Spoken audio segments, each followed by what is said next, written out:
how is the community of women because I feel like, and I've been a mentor for women, like through She Runs It, things like that. And with International Women's Day, it's just been on my mind as of yesterday. When you see, women come to you just starting off in their careers in these organizations, trying to level up, like what's your advice for them? Yeah. So I have a couple. The first is I often tell them that, one, I'm going to witness you. Your experience is valid. What you're feeling is valid. Every bit of rage that you have, every bit of anxiety that you have is valid, because we have been conditioned to feel this way. We have been conditioned to carry the emotional labor of the men that we work with, to be the one that's the note taker during a meeting. Why? All right? To be the one that's writing the procedural documents and processes. Why? A secretary. Exactly. So I see you, I witness you, everything that you are feeling is valid. So allow yourself to feel that anger, because that anger can be used as a tool for creativity. So an example of this is I have a colleague that I mentor, and one of the things that we do is, like, she will get frustrated and she'll come to me and she'll be like, I'm really frustrated. And I'm like, lay it on me. Tell me everything that's going on. Lay it on me. And she'll lay it on me. And the first thing I'll say is, I can see why you feel that way. That makes sense that you feel that way. I would feel that way too. What are we going to do about it?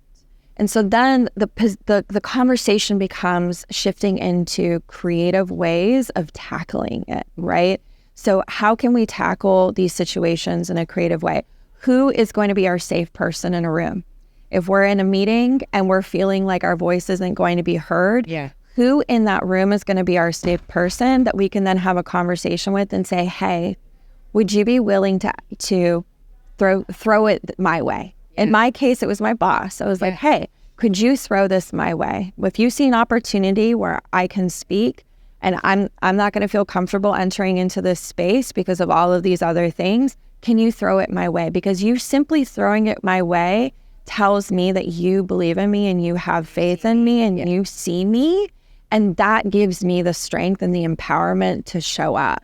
So that's the first part of it. And then the second part of it is really about educating ourselves in our experience, the women's experience of how did we get to this point, right? Like, there's so many things that have happened, but how do we get to this point and how do we get out of this point? And the way that we get out of it is by empowering each other. I can't tell you how many organizations I worked for before where there would be a female leader at the top and then there are all other men, and the female leader, she has an opportunity as the leader to then empower the other women that are working underneath her to pave the way, but then they don't, because to them, they immediately get into the mindset of, no, I'm competing against these men.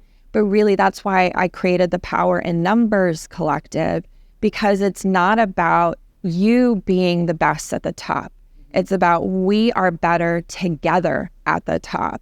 Yes. So get rid of this top-down mentality and start looking from the bottom up. Get rid of these triangles, these pyramids of hierarchical, power systems, and start looking at everything as a circle and start seeing everybody as equals to you and treating them with mutual respect and accountability.